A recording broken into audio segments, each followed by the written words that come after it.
श्री राम जय राम,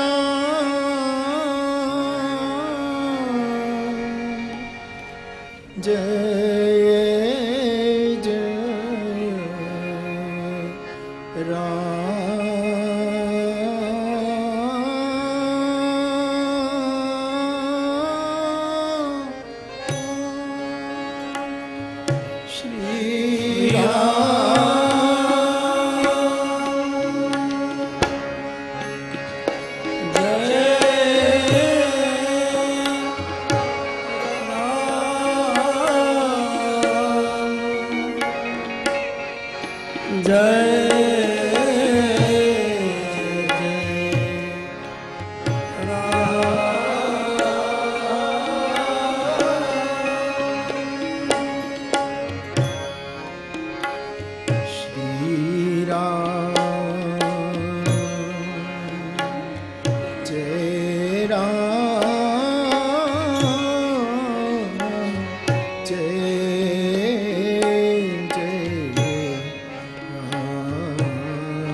बाप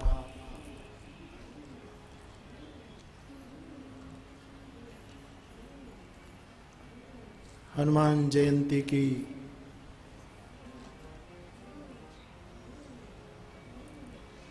इस पावन तिथि के समय हनुमान जयंती के उपलक्ष्य में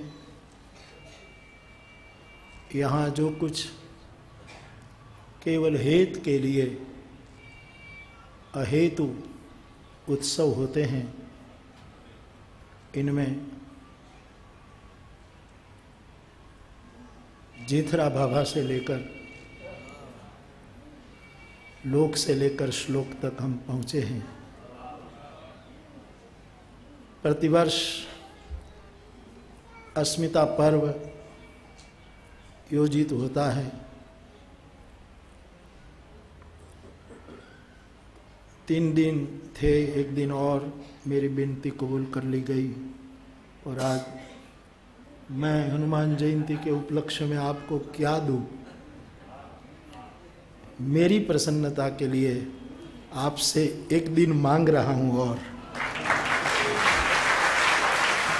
साहब 1 साल की मुद्दत है, इसलिए कृपया जहां तक संभव हो 5 दिन का पहले से व्यवस्था करके आप सब यहाँ पधारें। मुझे इसकी तसल्ली कभी होने वाली नहीं, क्योंकि इस मार्ग में प्यास को ही तृप्ति माना जाता है। इसलिए थोड़ी बहुत तसल्ली तब मुझे हो सकती है जब अस्मिता पर्व में ये पूरा परिसर जो गुरुकुल का है उसमें सब जगह साहित्यकार ही साहित्यकार हो। शब्द के, सुर के, संगीत के, नृत्य के उपासक। संख्या का कोई महत्व नहीं है, लेकिन मेरी आंखें ये देखना चाहती है। और उसके उपलक्ष्य में बहुत समय से यहाँ नृत्य, संगीत, वाद्य ये सब कार्यक्रम चलता है। एक समय था कि एक छोटी सी सौंसरी में पंडित आदरणीय जसराज जी गा लेते थे, हम 25 लोगों के सामने। कभी तन्नीमा ठाकुर, कभी कनकना बैनर्जी, कभी तन्नीमा ठाकुर, ये सब। बिरजू महाराज तो यहाँ इस इतने छोटे परिसर में नृत्य कर, फिर गोपी कृष्ण वहीं और सभी। और ये वैसे हनुमान जयंती मेरी श्रद्धा की दुनिया में अंतर ब्रह्मांडीय दिन है, मेरी श्रद्धा की दुनिया। इसलिए ये हनुमंत जयंती का उत्सव प्रादेशिक नहीं रहा, राष्ट्रीय नहीं रहा, इस बार तो अंतरराष्ट्रीय हो गए कि हमारे सेशल से आए महानुभावों ने, हमने रिक्वेस्ट की थी कि आपको कोई अपने धर्म के बारे में कोई तकलीफ ना हो तो हम रिक्वेस्ट करते हैं कि आप आए, तो वो भी आ गए। तो बाप अस्मिता पर्व में आए हुए और ना आ सके, इन सभी आदरणीय वडील सभी विद्या पुरुषों को मैं स्मरण करके वंदन करता हूँ। आदरणीय रघुवीर भाई और सभी आए हुए सभी को मैं दिल से प्यार से स्वागत करता हूँ, धन्यवाद व्यक्त करता हूँ। और हमारी इस पावन दिन के उपलक्ष्य में हमारी वंदना कबूल करने के लिए आए आदरणीय दादाजी, जे चित्र जगत का एक महान शुभ नाम है, मैं आपको प्रणाम करता हूँ। मैं नाम नहीं बोलूँगा, दूसरे दादाजी वो कहते हैं कि मेरी उम्र बढ़ गई और जिंदाबाद बुला करके उसने मेरे लिए भी कुछ कर दिया।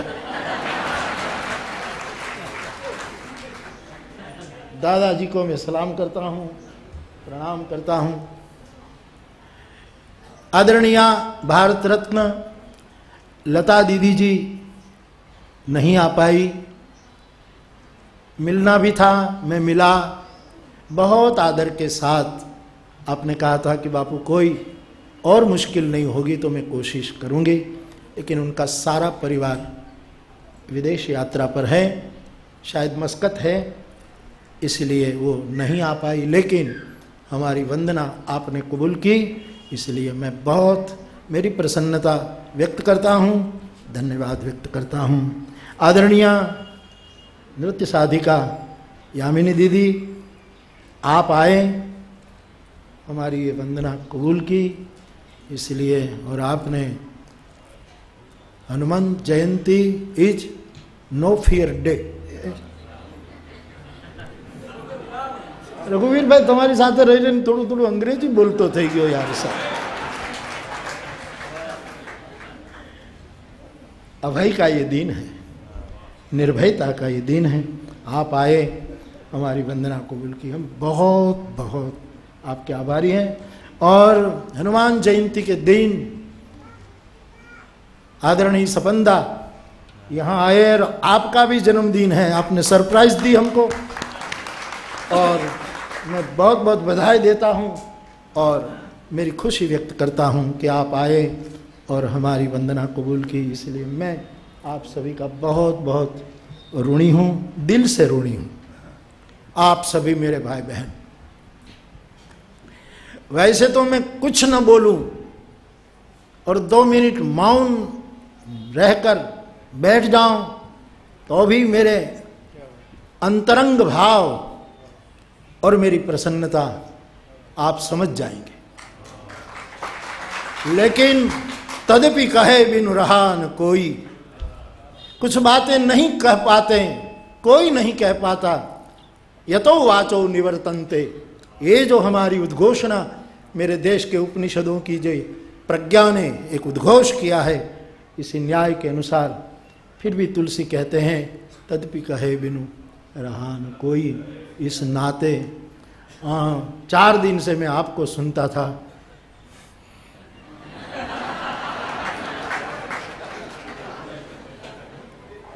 मेरी प्रसन्नता के लिए बोल रहा हूँ।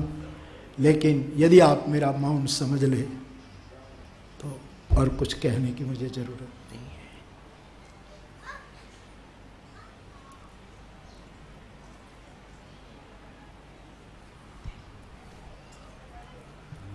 हो ये वर्षा तो देखाવું પડે, हो ये वर्षा तो देखाવું પડે। आंसू ने एवो नियम लागू पड़तो नहीं। रविंद्र पारेख साहब, जो वरसाद होय तो कोई एम के वरसाद पड़्यो, कोई न माने, એને દેખાવું જ પડે, પણ આંસુ ને આ નિયમ નથી લાગુ પડતો કે એને વરસવું જ પડે। આટલી વાત જો સમજી શકો તો મારે કાંઈ કહેવાની જરૂર નથી।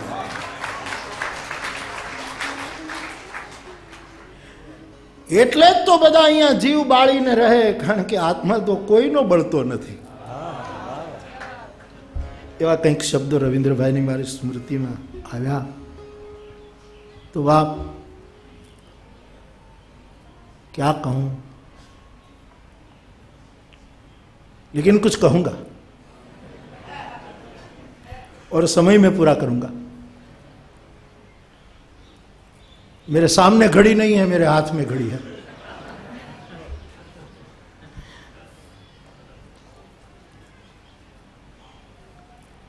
मेरी इस राम कथा के माध्यम से जो 50 साल की मेरी जो एक अध्यात्म यात्रा कहो, प्रेम यात्रा कहो, उसमें मेरी समझ में जो कुछ आया सो आपसे शेयर करना चाहता हूँ। आज के पावन दिन बाप, मुझे ऐसा लगता है संगीत का जन्म सत्य से होता है। बिना सत्य न सूर प्रकट होता है, न स्वर प्रकट होता है। क्योंकि मूल में सत्य न हो तो कहीं सूर है ही नहीं, सब असुर है। कहीं स्वर है ही नहीं। मेरा ऐसा समझना है, कुछ मानना है। आप मेरे बुजुर्ग हैं, आप मेरे वडील हैं, मैं आपके पास मेरी प्रसन्नता पेश कर रहा हूं। सत्य के बिना संगीत का जन्म नहीं होगा। जब भी संगीत प्रकट हुआ होगा उसके मूल में सत्य रहा होगा, और सत्य न हो तो सुर ना सजे क्या गाऊं, सुर ना सजे क्या गाऊं, सुर ना सजे क्या गाऊं, सुर बिना जीवन सुना, सुर के बिना जीवन सुना, सुना सजे क्या गाऊं, सुना सजे क्या गाऊं। आदरणीय मन्ना डे साहब याद आ रहे हैं। विद्या भवन की कथा में आपने बहुत सालों के बाद मैंने ये सुना आपके मुख से, तो ये गुनगुनाता रहता हूं। संगीत का प्रागट्य मेरी समझ में सत्य से होता है, असत्य से कभी सूर नहीं प्रकट हो सकता। जहां भूमिका ही असत्य है वहां स्वर और सूर कभी प्रकट नहीं होते। सत्य से संगीत प्रकट होता है, ऐसा व्यक्तिगत रूप में मेरा मानना। दूसरा, प्रेम से गीत प्रकट होता है। जहां प्रेम नहीं वहां कोई गीत गा ही नहीं सकता। किसी ने भी, मीरा ने गाया मूल में प्रेम, कृष्ण प्रेम। नरसिंह ने गाया मूल में प्रेम। गंगा सती ने गाया मूल में प्रेम। लल्लेश्वरी ने गाया मूल में प्रेम के बिना गाया ही नहीं जाता, और जहां प्रेम है वो गाए बिना रह भी नहीं सकते। प्रेम पंथी गाएगा। आपको तकलीफ ना हो तो एक पिक्चर की पंक्ति केवल ऐसे ही रख दो। ऑलरेडी मैंने शुरुआत कर दी है।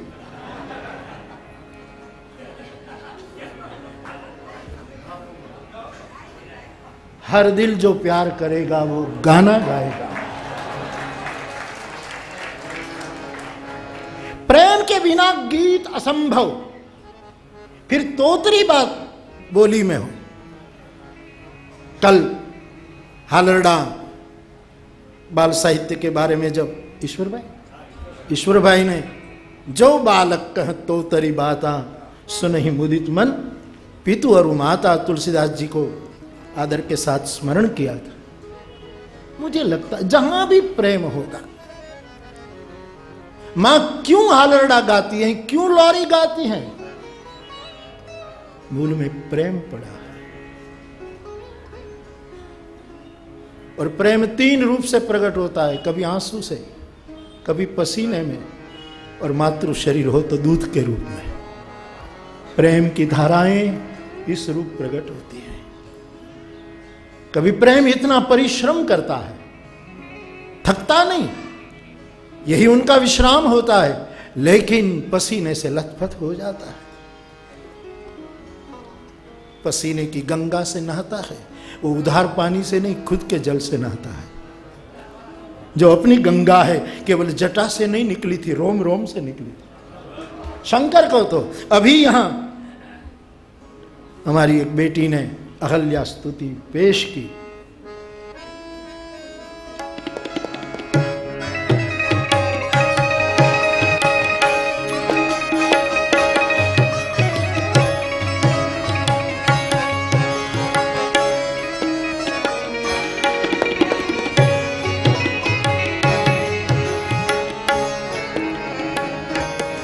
जेहि पाद सूर सरिता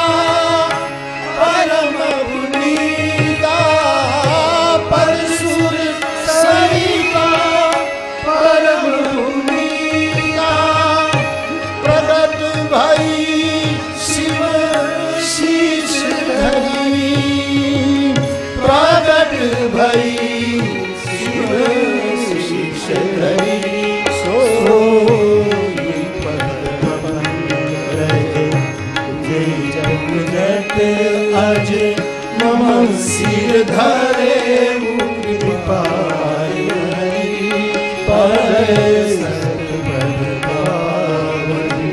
शोकन सावन प्रगट भई तप पूज सरी तप पूज सरी तप पूज सरी।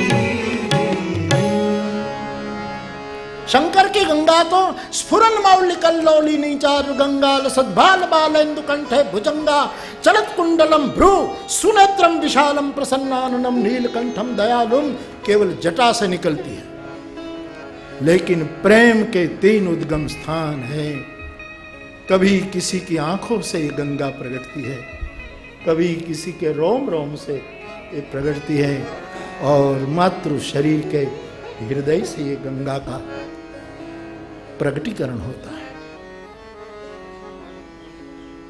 तो गीत का जन्म, गीत का प्रागट्य प्रेम से होता है, और नृत्य का जन्म केवल केवल केवल करुणा से होता है।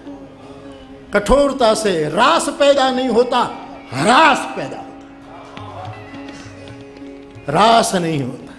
कितनी करुणा बही होगी भगवान श्री कृष्ण की, एक रास निर्मित हुआ। कितनी करुणा बही होगी ठाकुर की कि मीरा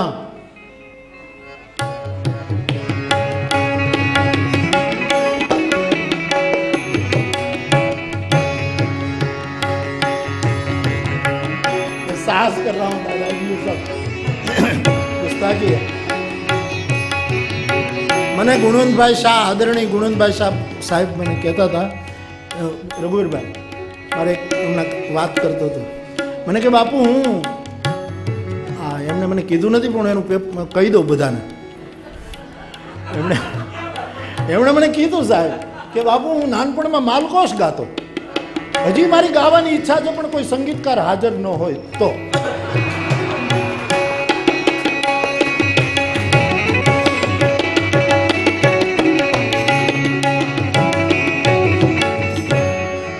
बांधे कर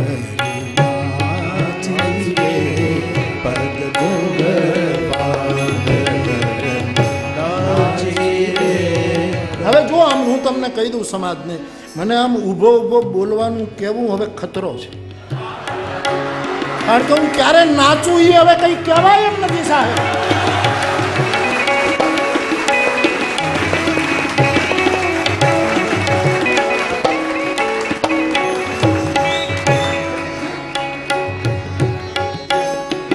બધા બેટા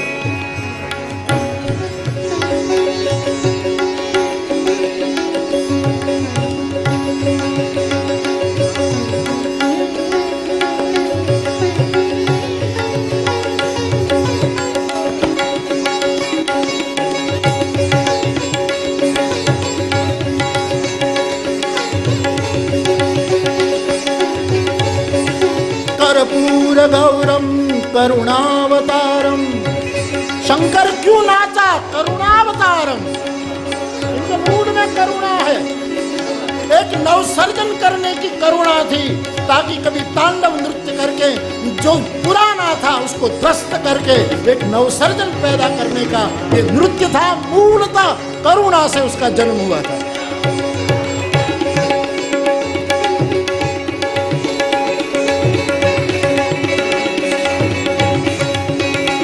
कर्पूर गौरम करुणावतारम संसार सारम भुजगेन्द्रहारम सदा वसंतम हृदयारविंदे भवं भवानी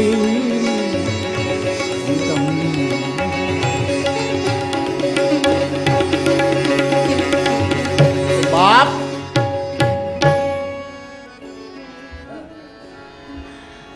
बुजुर्गों के पास थोड़ा गा लेना और दुआ मिल जाती है, बाकी कहाँ आपकी साधना और तपस्या साहब। हम तो आप जैसे बुजुर्गों से सुनते सुनते।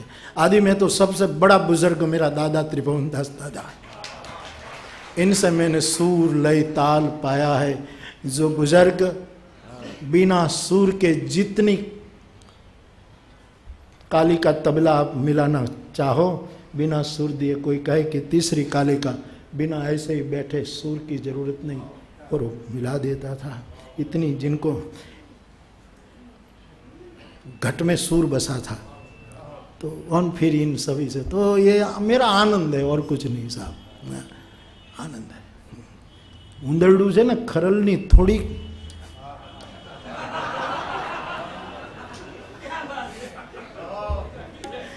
उपेन भाई खरल एक खोखरी पड़ेली कसुंबल, जूनी खरल एमा ત્રણેક પેઢીનો પહેલાં કસુંબો ઘૂંટાતો હતો, એ એમને પડેલી, પછી વપરાણી નહીં, જમાનો સારો આવ્યો, કોઈ અફીણ પીવે નહીં, બીજું પીવાનું ઘણું આવી ગયું, એટલે પછી એની જરૂરત ન રહી। હવે તો ટીકડીઓ આવી ગઈ એવું મેં સાંભળ્યું છે।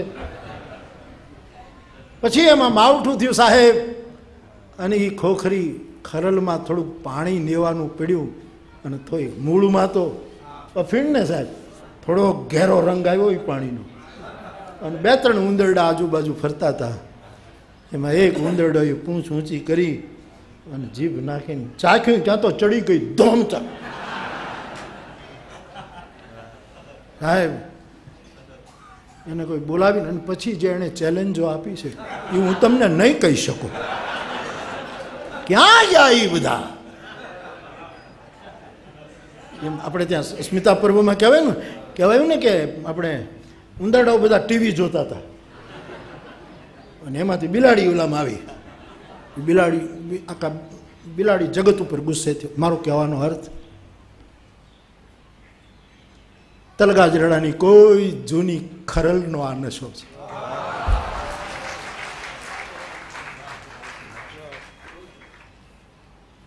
અને તેથી આ બુઝુર્ગોની પાસે અમારા કાલાવાલા છે, પછી ક્યાં બધાને ભેગા કરીએ। तो सुरनास तो बाप नृत्य का जन्म करुणा से होता। हमारे हिंदी में बोलवानुं छे, पण गुजराती मने केम मूके, केम मूके मारे मूकावुं नथी। बेनजी हमणां कह्युं कि हूँ गुजराती बोली शकती नथी, पण गुजराती समझी शकूं छुं। दुनिया गुजराती अने गुजरातीओने समझी शके तोय घणुं छे, तोय घणुं छे।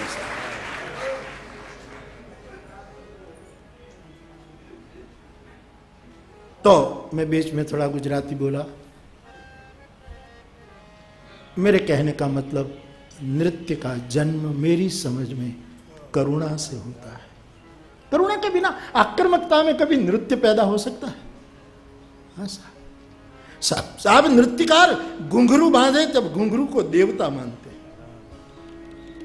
संगीतकार गाते हैं तो आंखों नाखो राग ओढ़ीने बैठो भाई, आंखों राग ओढ़्यो होय साहेब। ये तो माणस आपने देखाय, बाकी एम लागे कि ओढ़ी अने घूंघट में पोतानी बधी ज कला छुपावी अने कोई मांडवा में कन्या बैठी छे। एने कोई वरनी साथे कला द्वारा हस्त मिलाप करवो छे। कोई श्रेष्ठ तत्व, कोई परम तत्वनो एने हाथ मिलावो छे।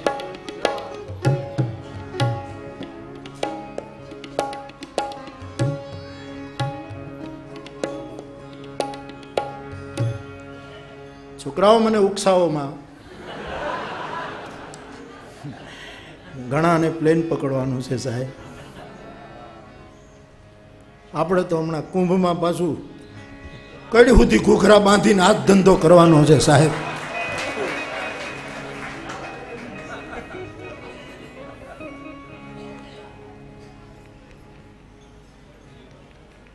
सत्य में से संगीत, प्रेम से गीत और करुणा से नृत्य, यही है तलगा जरड़ी उत्सव।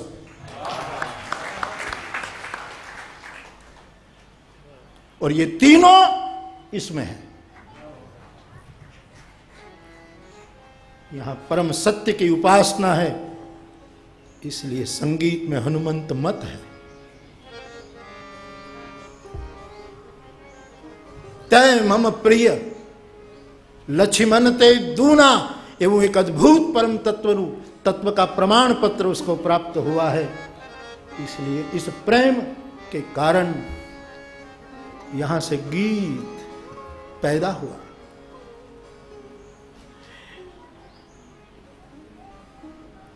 किसी के श्लोक, किसी के छंद दब न जाए, पीछे न रह जाए, एक विद्याधर की उपासना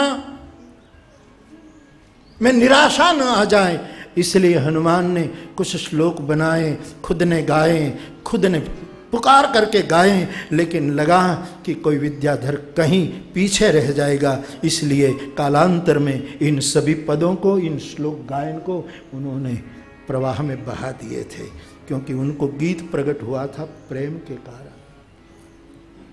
और श्री हनुमान जी शंकरा अवतार है, इसलिए करुणा से नृत्य भी। हनुमान जी की कीर्तन पद्धति ही कीर्तन परंपरा में नृत्य पद्धति मानी जाती है। हनुमान जी बड़े संगीतज्ञ हैं, बड़े नर्तक हैं, बड़े रचनाकार हैं।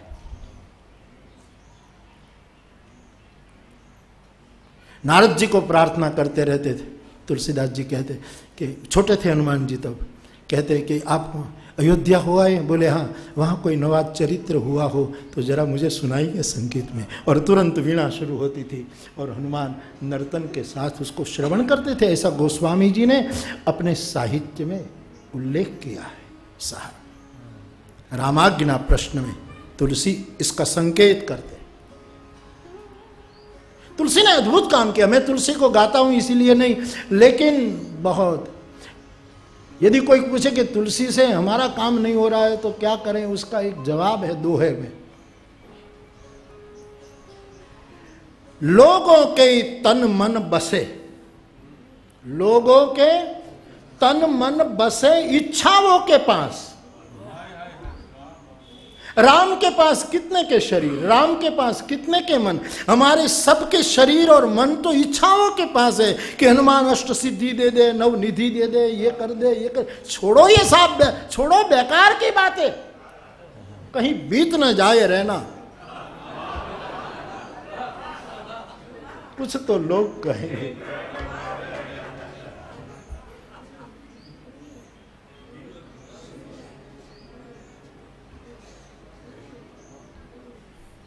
तुलसी तो अभी मौजूद है रामचरितमानस के।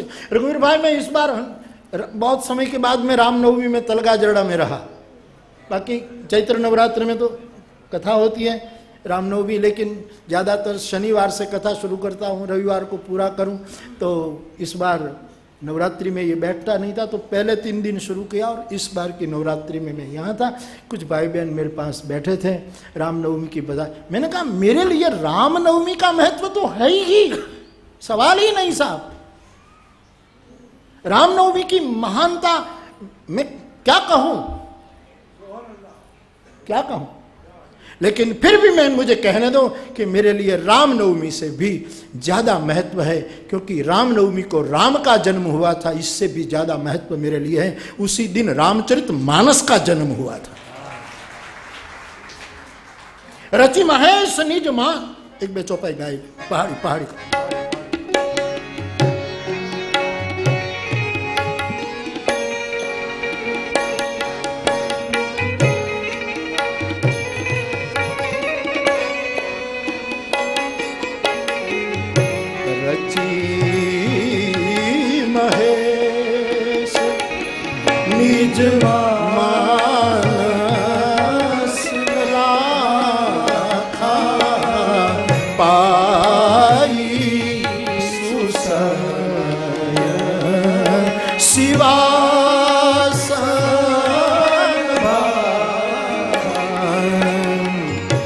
संवत सोर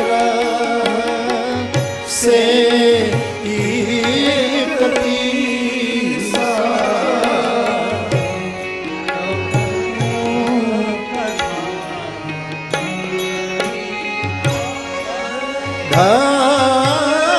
अब सुनिए तुलसी तुलसी का निवेदन। नवमी भौम मधुमासा,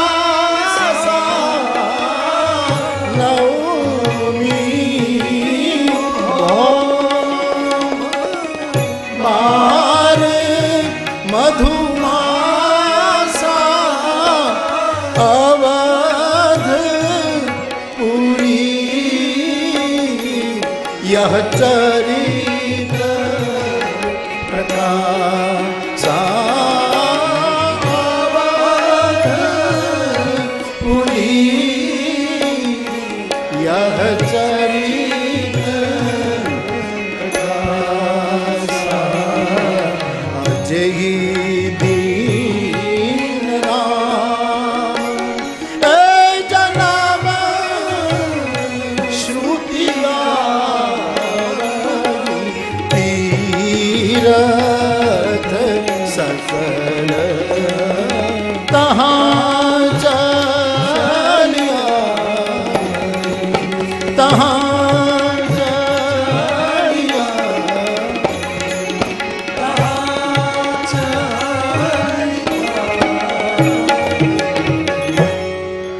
संवत 1631 की रामनवमी के दिन रामचरितमानस का जन्म अवध में। तो राम जन्म की नवमी को तो मेरे लिए सवाल ही नहीं, लेकिन इससे भी मेरे लिए, मैं दिल की बात कहूं तो रामनवमी ये रामचरितमानस की जयंती है। इसीलिए क्योंकि राम को मैंने देखा नहीं, मानस को देखा है, देखा है। राम से मेरी बात नहीं हुई, मानस से मेरी बात हुई है। राम को भले कितने ही सुंदर उनकी वाणी है, मानस में उनकी वाणी के लिए अद्भुत वर्णन आता है, वाल्मीकि ने भी कोई कसर नहीं छोड़ी है, लेकिन राम की वाणी मैंने सुनी नहीं, मानस की वाणी चौपाइयां मैंने सुनी है। और राम मेरे हाथ में नहीं, मानस मेरी मुट्ठी में है, मेरे लिए महत्व का है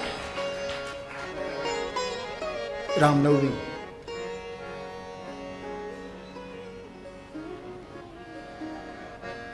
तो हनुमान जी महाराज नारद जी से सुनते रहते थे बचपन में, और आज भी तुलसी हमें धन्य धन्य कर रहा है। लेकिन मुश्किल क्या है? लोगों के तन मन बसे इच्छाओं के पास, लोगों के तन मन बसे इच्छाओं के पास। दुबे सर दोहा, लोगों के तन मन बसे इच्छाओं के पास, किस किस के खातिर घसे चंदन तुलसीदास, किस किस के खातिर घिसे चंदन तुलसीदास। क्योंकि यहां तो लोगों के तन मन बसे इच्छाओं के पास, वो तो निरीह का प्रदेश है, निरीह प्रदेश है। ईश्वर को उपनिषदों से लेकर उनको निरीह कहा गया है। तो मैं आपसे निवेदन कर रहा हूं कि ये तीनों इसमें है। सत्य से पैदा हुआ संगीत, प्रेम से पैदा हुआ गीत, और करुणा से प्रकट हुआ नर्तन, ये तीनों हनुमान जी में है। ऐसी हनुमान जयंती के दिन आप सब यहाँ आए।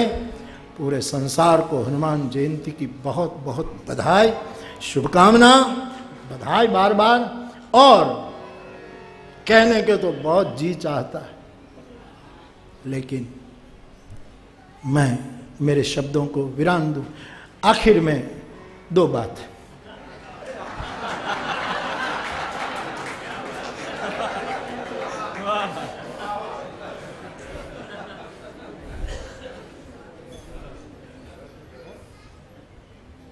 जहाँ सत्य मूल में होगा वहाँ संगीत होगा ही, जहाँ प्रेम मूल में होगा वहाँ गीत होगा ही, और जहाँ करुणा मूल में होगी वहाँ नृत्य होगा ही। लेकिन समय ऐसा है, जमाना ऐसा है, इसमें हम सबको जीना है। और मैं कल भी कह रहा था कि रेस जीतेंगे यहाँ बैसाखियाँ।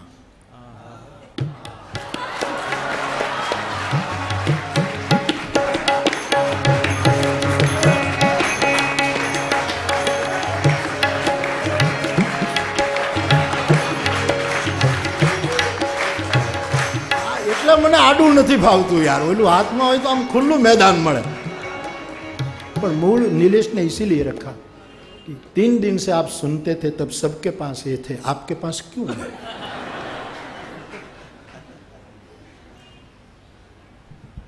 अरशद भाई, रेस जीतेंगे यही बैसाखियां, पाव वाला दौड़ता रह जाएगा। पाव वाला दौड़ता रह जाएगा, रेस जीतेंगे यहां बैसाखियां। ऐसे समय में भी प्रत्येक साधक को, प्रत्येक आध्यात्मिक यात्री को, साहित्य के सेवी को, संगीत आदि इस दिव्य साधना करने वाले सब के लिए ये जरूरी है कि नृत्य पैदा होगा करुणा से, गीत पैदा होगा प्रेम से, संगीत पैदा होगा। मुझे आज कहना तो कुछ था साहब, मैं सुबह में निकला, राम जी के दर्शन करने गया, तब मेरे मन में था कि मुझे इस बार हनुमान जयंती में ये कहना है कि हनुमंत तत्व कहाँ कहाँ बसता है, ये मुझे कहना था।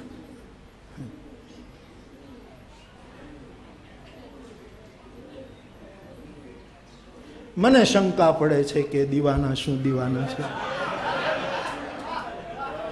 સમજદારીથી અળગા થઈ જવાના આ સૌ બહાના છે। મને શંકા પડે છે કે દીવાના શું, इसीलिए ये प्रवाह रुक गया और दूसरा प्रवाह यहाँ शुरू हुआ। लेकिन आप मेरी प्रसन्नता समझ सकते हैं, वरसाद होए तो बतावવું પડે, आंसूडाने नियम लागू पड़तो नहीं साहब। तो मैं पुनः एक बार मेरी प्रसन्नता व्यक्त करता हूँ और आप सब आते हैं। मैं आप मेरे दिल की बात जान लेते हैं, इसलिए कोई बात नहीं। आप सब आते हैं, इतने इतने सालों से पूरे के पूरे दिन यहाँ रहते हैं और मैं वादा करता हूँ जितना हो सकेगा 5 दिन की अस्मिता पर्व अगले साल होगा, अच्छी व्यवस्था करेंगे। और ये सब मेरे आनंद के, मैं स्वार्थी आदमी हूं इस रूप में, ये मेरे आनंद के लिए। मैंने हरीश भाई को कहा इस बार रहने में ये सब तकलीफ हुई, सब पूरते मकान नहीं मिलते, तो हमने कहा अगल बगल की, नहीं वो तो ठीक है बाप, लेकिन मुझे मन में मुझे तो तकलीफ तो आपको है ही नहीं साहब, वरना तो आप आते क्यों साहब, क्यों आते? मैं समझ रहा हूं कि आप क्यों आते साहब, आप इतने आदर से, लेकिन कुछ हाँ हर्षद भाई कहे कि हर दिल जो प्यार करेगा वो गाना गाए। और दूसरी ही पंक्ति रखिए तो दीवाना सैकड़ों में पहचान।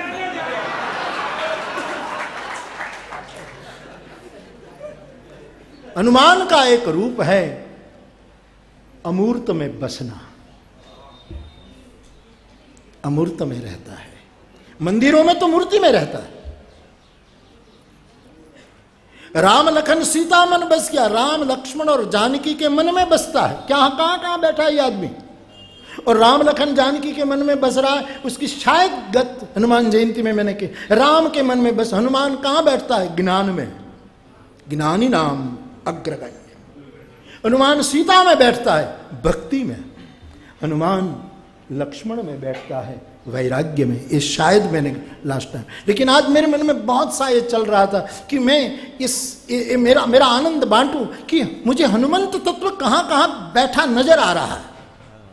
श्रद्धा जगत की मूर्ति तो मंदिरों में बैठी है, लेकिन अमूर्त रूप में, वायु के रूप में सर्वत्र गो महान,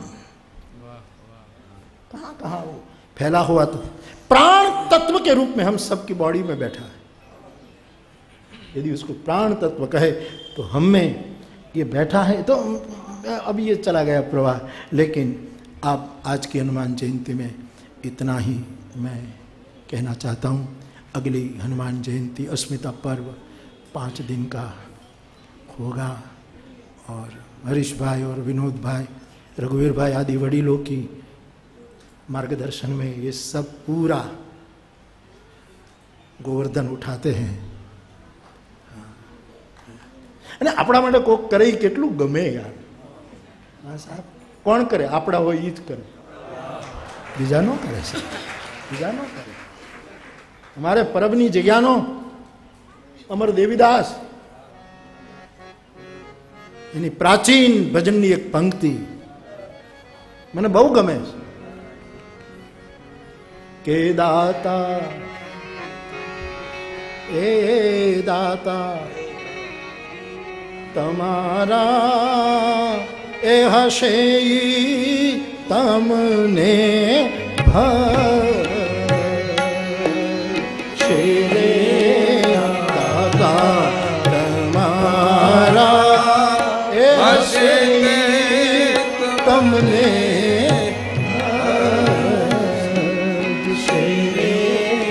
એની આંચ એ નહીં આવે લગાર રે એ પ્રભુના ધણી બાવડી એ દાદાની ખાવનલા. હું તો ખાલી એમને સોંપી દઉં, 3 महीनाથી शुरू करी दे. अब थोड़ा और वजन. और हरीश भाई ने तो आज ऑलरेडी मैंने जब ये विचार पेश किया था कि बाबू निवृत्त થઈ રહ્યો છું, अब कोई चिंता नहीं है, निवृत्त हो रहा हूँ. तो विनोद भाई, आप, रघुवीर भाई आदि सब वडीलों की छाया में मैं हृदय से कहता हूँ ये सब चल रहा है. आप ज़्यादा से ज़्यादा मेरा आप मुझे कोई कहने की ज़रूरत ही नहीं, मेरा कोई हेतु नहीं है. मेरा सुर से, नृत्य से, शब्द से मेरा प्रेम है. मैं क्या करूं, कहाँ जाऊं? यही तो मेरे लिए मौका है कि जब बैठा बैठा मैं पीता हूँ. इस बार अस्मिता पर्व की सभी बैठकें, सभी नए नए विषय और सभी वक्ताओं ने कितने आनंद के साथ, अभ्यास के साथ सब बातें पेश की. અમારું અસ્મિતા પર્વનું બાળક 13 વર્ષનું થયું. હવે એ બાળ સાહિત્યકારોને આપણે પૂછીએ કે બચપણ શૈશવ કહેવાય કે કુમાર किशोर अवस्था है, ये किशोर. और मैं चाहता हूँ कि जवान हो जाए और फिर चाहता हूँ कि कभी बूढ़ा ना हो, कभी वृद्ध ना हो. और साहब, मैं कल उपेंद्र भाई को कह रहा था कि कला किसी को बूढ़े होने नहीं देती. कला की दादागिरी है कि तुम चाहो बूढ़ा होना तो भी आपको बूढ़ा नहीं होने देगी. ये दादा देखिए इतनी उम्र से, दादाजी देखिए सब. तो मैं पुनः एक बार मेरी बहुत बहुत प्रसन्नता व्यक्त करता हूँ, आनंद व्यक्त करता हूँ, बधाई देता हूँ. बस बाप આવતા રહેજો. હું રાહમાં છું.